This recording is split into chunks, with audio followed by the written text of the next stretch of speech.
Well, look at this. A prominent left-wing outlet honored us by writing a very ugly hit piece about our work. We'll helpfully explain why they have no idea what they're talking about.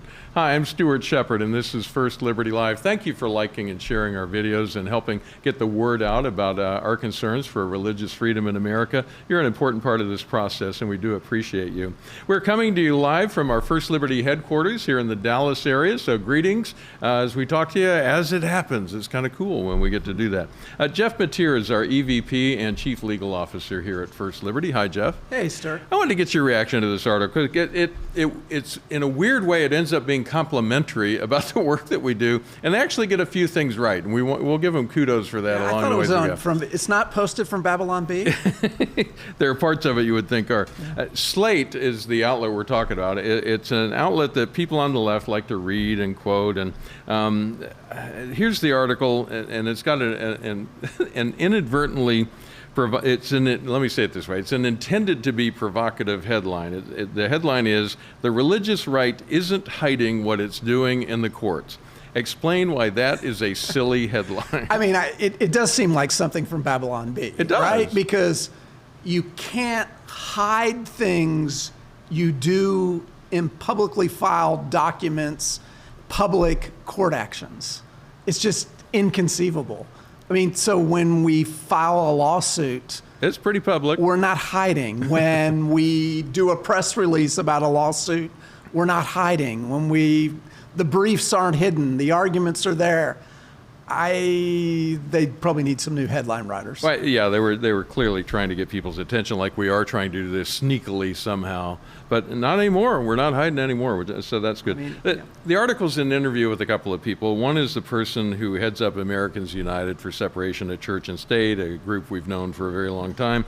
They did not hide what they were doing in the courts when they represented the wrong side of the Coach Kennedy case. Tell us about that. Yeah, I mean, they're the opposing counsel in Coach Kennedy. They represented the school district who was trying to prohibit Coach from praying at the 50-yard line after football games. So we know which side of this they're on, and of course, it's the Americans United for the separation of church and state. They don't want religion in public life at all. Yeah. The other person they interviewed wrote a book. I just want to read the title here. It's The Power Worshippers Inside the Dangerous Rise of Religious Nationalism, and another book that's about to come out in a few months called Money, Lies, and God. This is the title. I'm not saying this in my own words. Inside the Movement to Destroy American Democracy. Ooh, I'm terrified. She's not hiding what she's all about either. I mean, she's very clearly talking about it. The author of the article opens with the first question to that author says, "We're going to talk about this movement." This is a quote. "I would love to define it because we put a lot under this rubric of white Christian nationalism." So they start right off the top there of trying to tar and feather us. And the response to the question includes this line, quote, "The mindset is this ideology. The idea of America as essentially a Christian theocracy or a Christian nation whose laws should be based on the Bible and a very reactionary reading of the Bible," unquote. Jeff, is that a reasonable and fair explanation of our ideology here at First Liberty Institute? Not even close. I think our opponents, and I would put the person doing the interview and then the two interviewees. Yeah. I mean, they see a lot of boogeymen. Quite frankly. And I mean, what they're trying to do it's fear mongering. I mean, it's clear that they're writing to an audience who wants to see things that actually don't exist. And so they don't want to actually engage us in legal arguments, or quite frankly, any arguments. Instead, they want to mischaracterize who we are, what we believe. And I mean, I almost think, I don't think they believe it. I mean, I think they're too intelligent. I have the same sense of it, that they know what they know, but they write it that way because they want to sell books and write clever headlines. Look, this is rhetoric without evidence to support. They're going after us and some of our allied friends and groups who are in the same area. Yeah. But at the end of the day, you can go to our website and see what we stand for. I mean, we represent people of all faiths. Because we believe religious liberty is a foundational freedom. And what radicals thought that? Well, people like George Washington and Thomas Jefferson and James Madison. Even Ben Franklin. Ben Franklin, and then move it forward. Abraham Lincoln, FDR, Yeah. Kennedy, and of course Ronald Reagan. Are they critical of all those people? Well, probably Reagan, but the rest of them they're probably all right with. Yeah. How would you summarize our ideology? What are we about? Yeah, what we're about is, and we say it so eloquently, I mean, our vision is to see religion fully flourishing in our society. Religion is a foundational freedom. Without religion, we can't have other freedoms. And so it really goes back to the Declaration of Independence, right? We're endowed by our Creator with certain rights, life, liberty, and the pursuit of happiness. I mean, equal opportunity, freedom, economic, political, and of course, most importantly, religious. Now, they use this, I'm seeing this a lot lately, the line white Christian nationalism. We'll just skip past the white part, because all you have to do is look at the people who work here and you know that that's not fitting, that they're just taking a broad swipe at us there. But the words Christian nationalism, we're hearing a lot from the left, used pejoratively toward us. How do we properly define that? Is that something that people should embrace, move away from? How do we understand what they're trying to say and how we should respond? I think because the left is using it in a negative way, I don't think it doesn't describe who we are at First Liberty. Yeah. I mean, at First Liberty, we're committed to really America's founding principles. And so they are the principles that guarantee freedom. And look, we haven't as a country, we haven't always lived up to these ideals. I mean, we know that, right? I mean, we fought a civil war because we weren't living up to the ideals. And I think Lincoln expressed that so clearly. I mean, Lincoln, if you read, I mean, just spend 2 minutes reading Abraham Lincoln, who was very immersed in the founders. And he said, we don't run away from the founders' views because they're not living up to the ideals. Yeah. And I think today, we don't run away from the founders' ideals because we haven't lived up to them. Instead, we should strive to want them. So I think any terms that deflect from that, I mean, what we're about is the foundational principles of this country, the reason that there's a Constitution, and sets forth those freedoms and protects them. And it all begins with the First Amendment, with the first phrase of the First Amendment, which protects our religious liberty. And you're hitting on something I've talked about over the years, and it's a simple understanding of this, that even the Founding Fathers, a lot of people are tearing down their statues now, and they're wanting to rename schools and streets because they see the founders as imperfect people. Well, surprise, we've always known they were imperfect people. Shockingly, they're humans, they're imperfect. And you know, their values were from another era, we understand that as well, but what they were seeking after is what you were just mentioning, that is they were seeking after perfect ideas that were aspirational. These are things that we could aim toward. The founding documents left open the possibility of ending slavery. They could have put it in the Constitution, ensconced it there, but they chose not to. And that was a big fight in the Congress when they went through that. Those ideals are what we're interested in. Is that a proper understanding? What we are interested in are America's founding principles. And the most important of that at First Liberty is religious liberty. Yeah. And as the foundational freedom, because we believe without religious freedom, you can't have any other freedoms. And that's not just Jeff Mateer saying it, or Kelly Shackelford, or Stuart Shepard. It's our founders who said that and understood that. And so that's what we're about. And how we express that is we represent people of all faiths. Yeah. So as you know, we represent Muslims. We represent Jews. In the past, we've represented the Falun Gong. We've represented Native Americans practicing their Native American religion. And people of Christian faith all across the spectrum, people that ordinarily would be at odds with each other. I mean, we represent Mormons, we represent Protestants, we represent Catholics. Tell me why. Across the board. Why do we do that? Because when you take away anyone's religious freedom, then that jeopardizes everyone's religious freedom.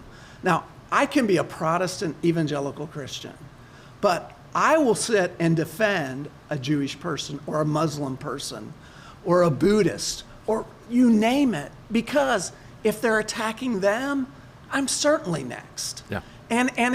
And so it really doesn't matter. It's all. So that's why the terminology at the left I don't know if they don't understand it or they don't want to understand it. It's easier just to mischaracterize and try to say we're one thing or another thing, but that's not who we are. I mean, we believe, and I say this all the time, I actually believe this stuff.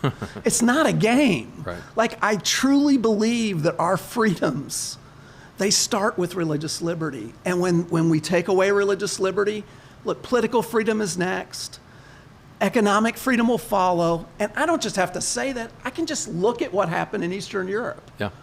And so we know that. And so, what the other side says about us and that we're doing things, there's nothing, everything we're doing is in plain sight. One of my favorite parts of the article, she lists groups, including our friends at Family Research Council, Heritage Foundation. They name First Liberty, along with our friends over at Beckett and ADF and other legal groups. And she calls us, quote, a vast right-wing legal advocacy ecosystem, which is something I want to put on a T-shirt.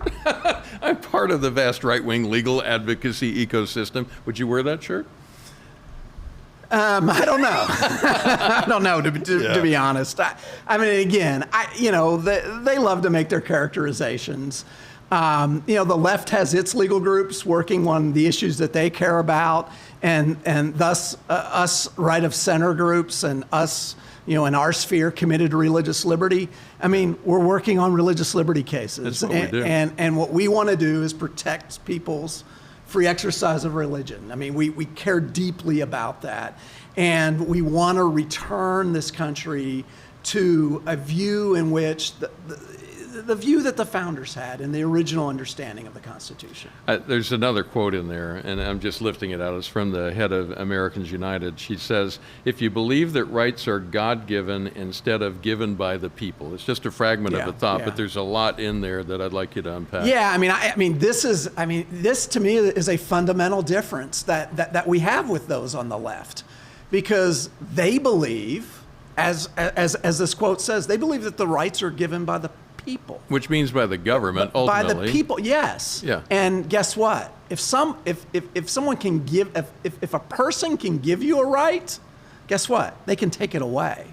Well, that's not what we believe. We believe that our rights are given by God. And I'm not ashamed. Where'd you get that idea? Say that.